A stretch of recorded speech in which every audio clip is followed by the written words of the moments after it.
Salut, c'est Clément de Mouvement Conscient et la vidéo que vous allez voir là maintenant, elle est vraiment excessivement intéressante, vraiment. J'ai interviewé Emmet qui est un coach en souplesse britannique qui est vachement réputé. Premièrement, c'est quelqu'un qui m'a beaucoup influencé avec ses méthodes d'entraînement, des méthodes que j'utilisais dans mes propres entraînements, mais également ceux de mes clients, et vraiment avec de bons résultats. Et deuxièmement, c'est vraiment quelqu'un qui est très réputé dans le domaine du mouvement. C'est-à-dire que si maintenant vous êtes sur Instagram, que vous suivez pas mal de coachs internationaux, et ben à un moment donné, vous avez dû entendre parler d'Emmet Lewis.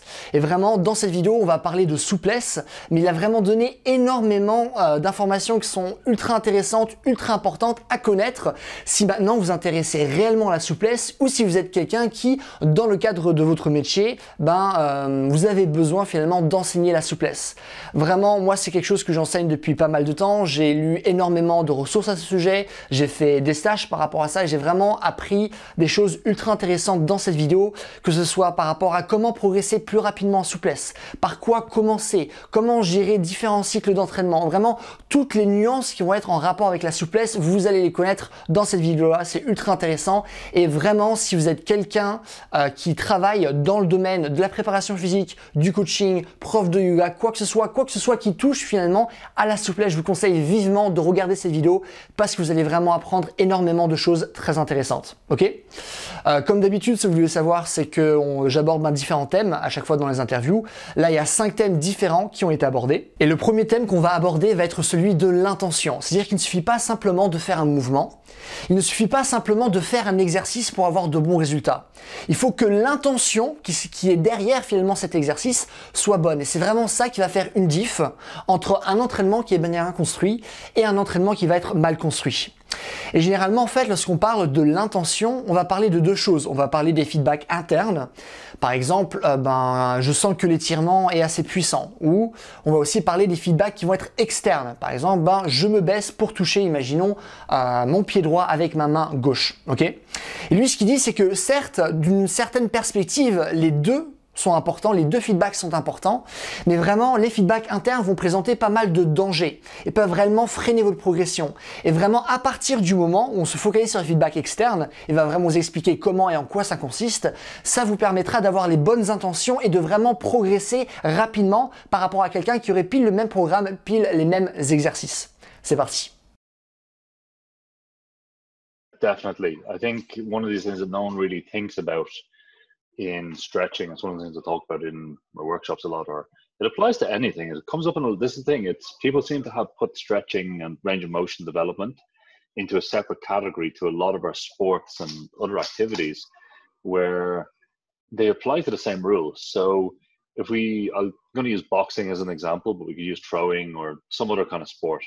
But if people are familiar with boxing or punching something, the goal is like, don't punch the thing, punch through the thing, if that makes sense. So you're hitting a bag, you're hitting a person, you don't punch the surface, you aim to go through it. And these two people with the same, like if you took a picture of the start of the punch and like the end of the punch, would look basically the same. But because one person has decided to extend their intent and extend their force through the punch, like if you're on the receiving end of the punch, is going to feel very, very difficult or very difficult. It's the same with stretching. If I go in and out of a position, say we'll take a Jefferson curl or a squat or something, I want to go deeper into my squat. If I go down to my deepest point and my intent is to try and pull myself a bit deeper, push myself a bit deeper, on Jefferson curls, we use targets. We go, the bar to the toes. And then we'll go, okay, the bar's on my toes. Can I get the bar to here, like 1 centimeter deeper? And that intent is what will teach the body and give the nervous system a task of what it's trying to achieve, so it can solve the puzzle of the flexibility position better. So you've got this kind of thing going on whereas the other person just stopped here every time. They might go deeper in they will go deeper over the next couple of sets, but they won't get the same results and the same rate of progress as this person who's consciously trying to achieve something in the stretch. This is where things get quite interesting, because if we start talking about like internal cues or other stuff, now we can just use the sensation, like I feel the stretch getting deeper. That's okay. I feel the stretch more intensely. That's okay. It can also you can be thinking like it's one of these things, say if we're using a very localized position, like I'm stretching my finger, then I should feel the stretch where I want it. But if I'm doing a big body global stretch, like say, I don't know, pancake or a side split, where you can feel it will be very different from person to person. And this is the kind of thing where people tend to extrapolate group tendencies that you should feel this hamstring stretch in your hamstrings. But then someone feels it in their right butt on one side and their left abdomen. And they're like, oh, I must be doing the stretch wrong. Whereas visually, we see the same position and it looks good, like there's no flaws and everyone's doing it right, just in this example. But where you feel it is where you're going to feel it. And it's where the body, basically the forces coalesce in the body, or where there's a restriction, where something isn't lengthening in response.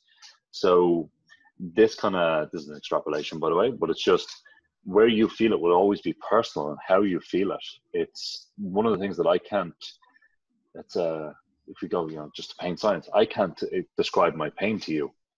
I can't give you an accurate representation of what I'm feeling. I can describe it in words, but you won't be able to feel it the way I feel it.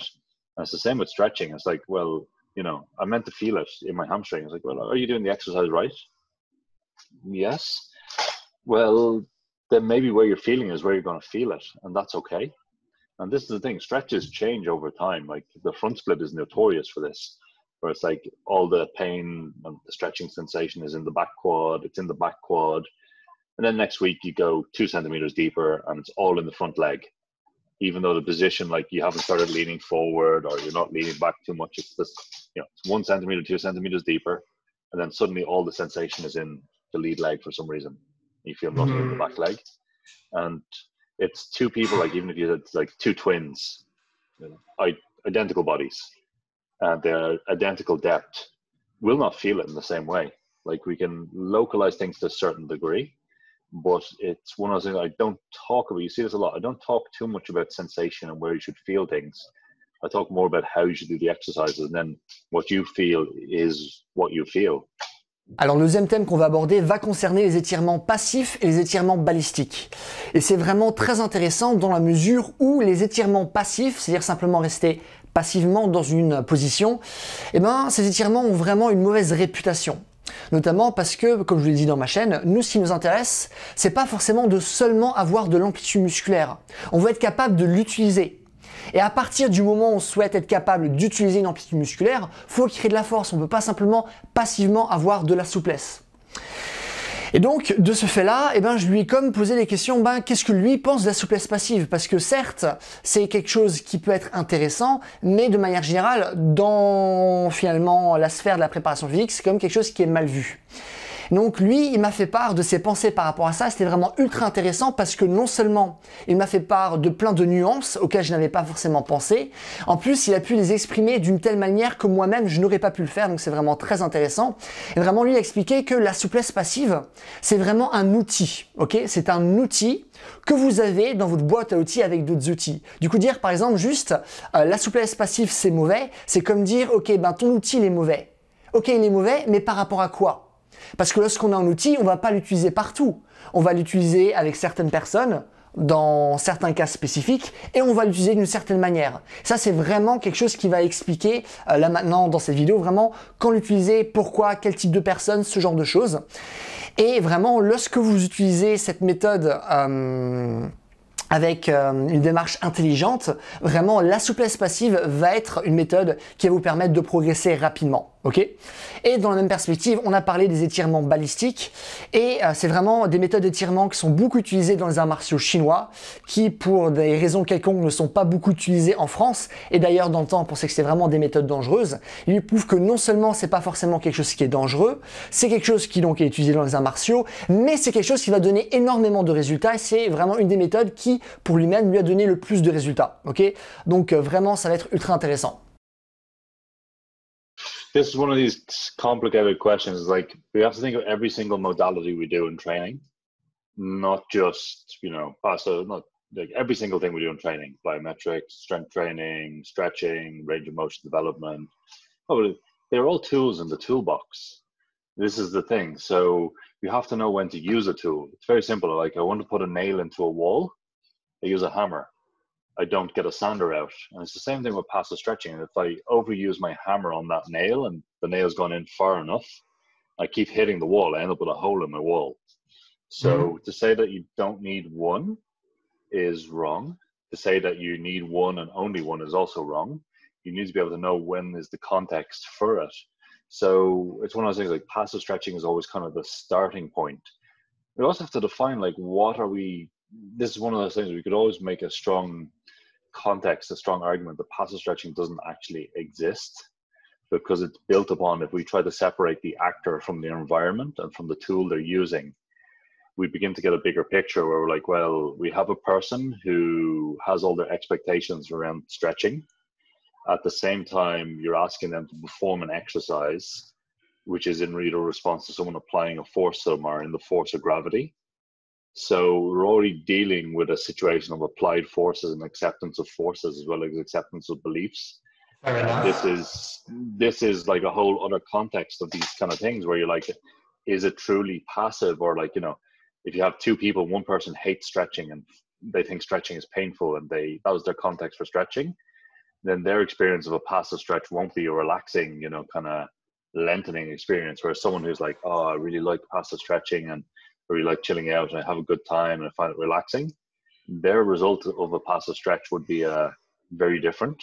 And you'll see this in the types of people who argue both sides of this equation. You'll see there's two types. There's more than that, but there's roughly two types. There's those who like passive stretching and there's those who don't.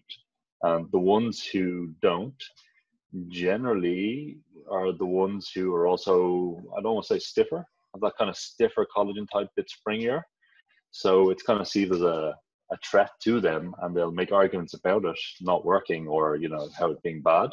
But maybe it's just bad for them. This is the thing. It's a different tool. So it's a big question, and there's not one clear answer. One of those ones that's kind of the head-to-toe one just became because there was a certain coach presenting a certain mystery of a certain style of stretching that would get this position, and he was the only person who knew how to do it. So I just was presenting going, well, actually, it's a very common thing in Chinese martial arts. Let me show you how it's approached. So that's why I was sharing it. But the pulsing type stretching, I started calling it pulsing stretching because people have a bad concept of ballistic stretching. It comes under like two varieties. We have high frequency, low amplitude. So the type of little pulses where we're going in and out, in and out, in and out, using momentum and using a target to maintain our consistency and our depth. Once we have this, then we have our other type where it's the high amplitude, low frequency, where like I'm trying to kick as high as I can with no break or a very high target that I mightn't reach. So we have to separate them out into that. They're all very effective types of stretching that kind of, for some reason in the West, kind of got forgotten about or got a bad name. Like, oh, you'll get injured doing this type of stretching. It's like, well, if you're taught it badly, you will. Just like if you're taught like to do splits badly, you will. Like, you know, any kind of exercise, even if you're squatting badly, you will get injured. So, you know, it comes down to technique, form, regression, and progression, like everything, and dosage. So I kind of got into this from Chinese martial arts because they're always about these type of stretching. It was happening in every single position I could find. So Chinese martial arts cover like things like kung fu, types of tai chi, all these kind of things that are, you know, a bit health exercise-ish in the West, but when you look at them in China, they're still quite hardcore. So I kind of got into it from that, seeing like, oh, there's getting results, and this is something I was told was dangerous, but it's getting me results better than anything I've ever gotten before. So then I started playing with it and just inventing exercises using the idea. And it turns out it's, once again, it's like passive stretching. It's another tool in the box. You could get as flexible as you will ever need in life, you know, high level splits, high level everything, and never ballistic stretch. But it's there if you need it, and it's there if you respond to it. So it's kind of, you'll see that people will respond to different types of stretching. This is one of the things I try to dispel, I suppose, where, you know, say our classic template, if in the West, if you want to get flexible, what does everyone say? Everyone says you should do yoga. And then you'll speak to loads of people, and loads of people get results from yoga, and they get really good results, and it works for them. But then I'd say an equal number of people do yoga and they do it a long time and it doesn't work. It doesn't, you know, they get a small bit of improvement and that's it. And then they get this kind of self monologue that like, I'm not flexible. I'm just not a flexible person. I'm like, well, maybe you are a flexible person. It's just that type of stretching doesn't work for you, but we have different types we can try. We'll try them out and maybe something else will work. Alors le troisième point va beaucoup vous intéresser parce que finalement, à force d'écouter toutes ces informations, ça soulève plein de questions. On se rend compte de toutes les nuances qui existent dans le monde de la souplesse. On peut se dire, ok, mais c'est comme chaud quoi, c'est vraiment compliqué. Qu'est-ce que je peux faire là maintenant pour réellement bien commencer à m'entraîner en souplesse? Il y a tellement de variables à prendre en compte. Et justement, c'est quelque chose qu'on va aborder concrètement. Par quoi commencer? Et surtout aussi, pour les personnes qui ont déjà commencé, comment on va faire pour continuer à progresser? Comment on va faire pour gérer différents cycles d'entraînement? Ah tiens, j'ai utilisé cette méthode. J'avais des résultats jusqu'à un moment précis. À partir de ce moment-là, j'ai plus de résultats. Qu'est-ce que je fais? Qu'est-ce que je peux mettre en place pour continuer à avoir des résultats là maintenant et sur le long terme? It kind of depends on the person and what they've done before. This is the thing, we can't separate the person from their environment or their past or their training history. So, but if we think about someone who's never done any stretching before, never done anything, and they come in and they go, I want to be more flexible, that's their goal. Well, you'd start them out with positions that are passive, but using gravity as the force of lengthening. So we wouldn't start them with a seated hamstring stretch where gravity is in a neutral vector. We'd start them in a standing hamstring stretch so they get the feeling of traction through the body. And this would be just a passive thing because we need the person just to be able to feel what the position is like. You know, can you do it? It comes back to training. Like we think about this in squats. We don't stick someone with body weight on the bar first time squatting unless they're a machine. We teach them to squat without body weight first. So all these kind of positions, like static or dynamic, we're using to improve range of motion.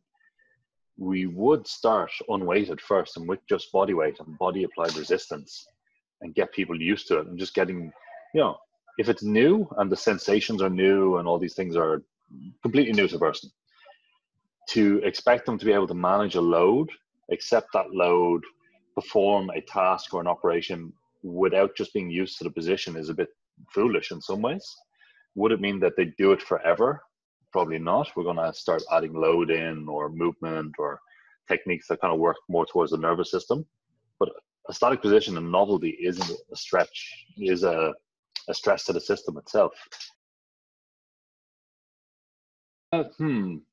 It kind of depends. So generally I will rotate techniques around the people. So generally we'll say I have a new client. So I'll do an assessment. I'll go, okay, this person needs isometric stretches and we'll do them for a period of time. And let's say they get results and then they stop. And whatever reason we go, okay. So then we might combine that with a dynamic combined with an isometric. So we might do, say, slide into middle splits, come out, slide for 10, 15 reps, and then hold as a final isometric. We could also look at, say, the shortening side of the joint. We could indicate that this person's hip flexors are weak in the transverse plane, so they can't maintain the anterior tilt of the pelvis as the legs are getting wider. So we might do an isometric to turn on the hip flexors at that point, but keep the isometric stretch they've been doing before. So then they have a new kind of control base or a new activated muscle group that can, it's not even activated because it is working, it's just something that can fire stronger or a sensation they can hold into to improve their position. So generally, you know, just for your listeners listening, the way I would approach if I was to layer stretches, we'd start looking at like passive stuff to get used to first, very first entry, passive positions, just getting used to them. And then we'd look at static positions, static isometrics on both sides of the joint. Then we'd look at moving in and out of position. And then we'd look at moving in and out of position faster. Okay. So that gives us a kind of a longer term view. We might use some of these methods all at once, or we might use them in sequence, but that gives you an idea of going from like a very easy position to a position that is the same position, but has something to do in it, to a position where we're entering and exiting this position we already know about, and then doing it faster. So we're doing it with control, and then maybe we're using momentum. Quatrièmement, nos discussions ont rapidement tourné au fait que les coachs manquent cruellement de standards par rapport au travail de souplesse. C'est-à-dire que si maintenant vous travaillez avec un coach qui vous demande de faire des squats, généralement il va vous donner plein de points à respecter. Par exemple, fais attention à la position de ton dos ou la position de tes genoux. Ah tiens, regarde ce qui se passe au niveau de ta cheville, il y a des compensations, ce genre de choses. Mais à partir du moment où ces mêmes coachs vont vous demander de faire des mouvements de souplesse, bizarrement, là il y a beaucoup moins de trucs à respecter, beaucoup moins de standards. C'est, bah écoute, assis-toi, tiens tes pieds, penche-toi en avant et tu devrais sentir un étirement. Donc ça, c'est vraiment une perspective intéressante à garder en tête et on va davantage l'élaborer là dans les minutes qui vont suivre. Et en plus de ça, généralement, ces mêmes coachs, par exemple des coachs de force qui ont utilisé ces mouvements de souplesse, eh ben, c'est vraiment des coachs de force, c'est-à-dire que ils sont forts et du coup, ils arrivent à bien l'enseigner. Néanmoins, lorsqu'ils vont vous demander de faire des étirements, eh ben, ils n'ont pas aussi ce savoir-faire pratique, c'est-à-dire qu'eux-mêmes ne sont pas vraiment souples. Et vraiment, ce manque de standards va faire en sorte qu'on aura pas mal d'informations qui vont être totalement erronées par rapport à la souplesse et ça va être très dur pour les gens de progresser. Yeah, so like this is the kind of thing just in terms of the practice. I kind of I raised this point like, you know, in one of the other podcasts where it's like if we want to teach someone how to squat, like our very basic barbell squat, we have to be able to coach this person. No one really thinks about it, like how to set up the rack, how to pick the bar, how to use the spring clips, how to set the rack to the right height, and how to set the safety bars, how to get the bar onto their back and come out of the rack. How far do you walk back in the rack? How far, you know, where do you look before you start your squat? How do you brace? These are all things that you need to teach that strength coaches know and athletic coaches know, but no one really, it's kind of practical hands-on knowledge that no one really thinks about too much in flexibility training, where they just go, oh yeah, do your hamstring stretch at the end of the workout and just put your leg up and go forward. Whereas if you think of like how complicated it is to teach someone how to squat or to bench press or to chin up, you know, basic barbell exercises, not even complicated ones. And then just to think like, oh, your stretching exercise, we just go forward, just bend forward. Like it's just, that's you're not, so true. Yeah. You know, if it was it's the thing, is like if the exercise was good and going to give you really good results, coaching it that way, like if you coach the squat going like just put the bar on your back and go up and down, you're not going to get results out of it. Alors dernièrement, on va finir sur un thème qui est assez intéressant, parce qu'en fait, à un moment donné de nos discussions, je lui ai demandé comment il en est venu à faire le métier qu'il pratique aujourd'hui.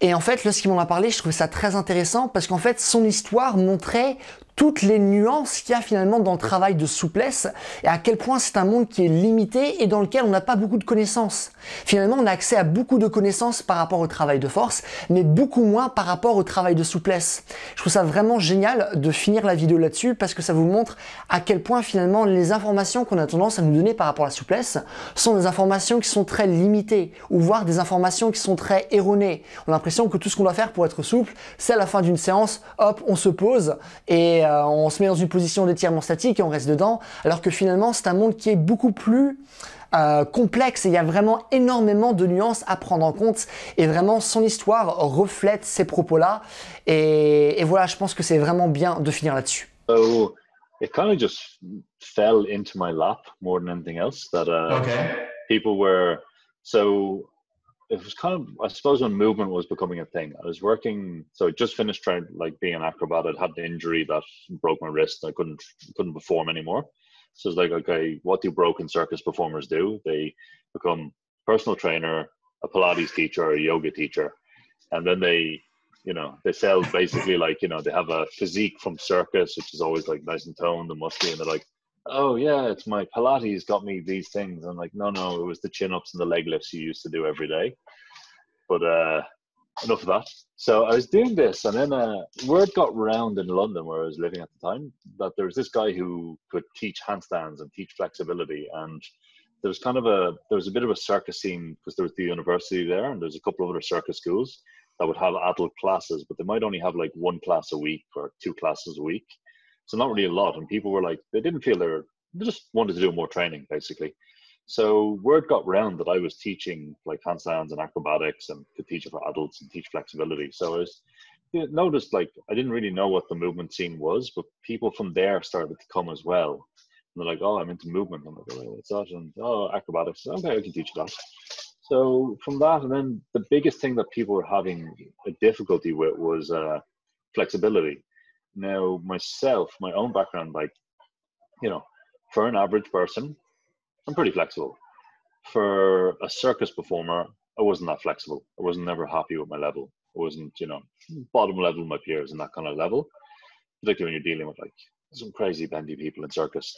So I was always like trying to find like, yeah, so I was always like, you know, I was like, okay, I just want to be more flexible. This is the thing. Like I was, you know, on, let's say, on strength, I was top tier in terms of strength, like, you know, could do chin ups with 20 kilos for reps and handstand push-ups and stalder, all this kind of stuff. Like, so strength work, I was like, I was good. I could tumble pretty well, all these kind of things. But flexibility just didn't come easy. And the advice I got was wrong. And I started researching, you know, strength training.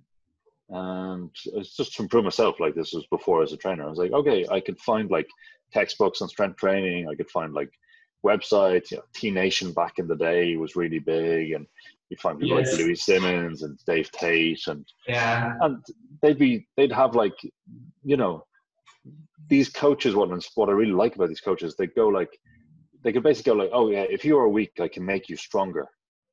This is, you know, you could go to like Dave Tate or whoever and go like, Dave, I'm weak and my squat needs to get better, make it better. And he'd be able to go, no problem, I can do this.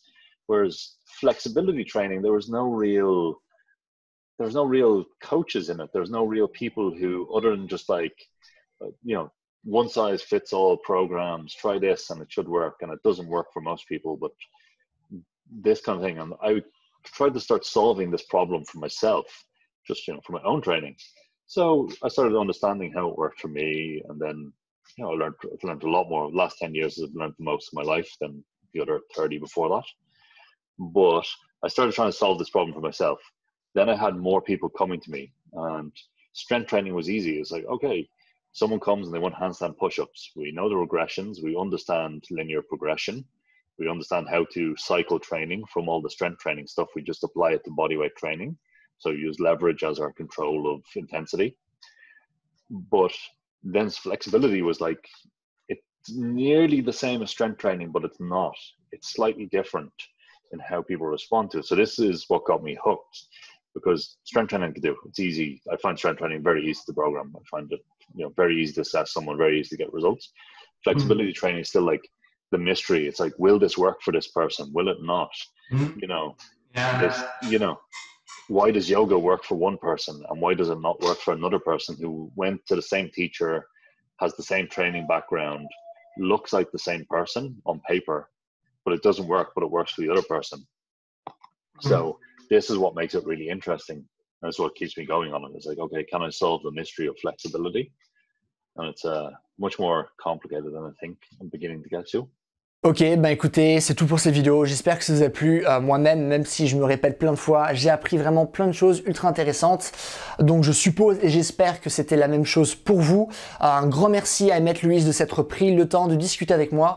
Vraiment, si vous voulez avoir davantage d'informations par rapport à ses travaux, ses stages, ses méthodes d'entraînement, j'ai 3 liens à vous proposer. Ils sont dans la description. Premièrement, ça va vers son Instagram où il a pas mal de contenu. Vous allez aussi voir un lien vers son site Modern Methods of Mobility. Du coup, les méthodes modernes de mobilité. Vous allez vraiment en savoir plus, bien sûr, ses méthodes, ses stages, ses programmes d'entraînement, ce genre de choses. Et je vais aussi vous mettre un 3e lien vers son site Handstand Factory où il apprend à des gens à vraiment faire le poirier. On en discutait un peu dans cette vidéo. Vraiment, que ce soit le handstand de base, mais aussi des variantes plus compliquées comme le press to handstand. C'est vraiment un programme qui a beaucoup de résultats. Donc voilà, si ça vous intéresse, tous les liens sont dans la description. Encore merci à Emmett Louise. Et pour vous, si vous avez des questions, des choses que vous ne comprenez pas, n'hésitez pas à mettre tous vos commentaires dans les commentaires. Je réponds à tout le monde comme d'habitude. Et voilà, passez une bonne journée. Bye.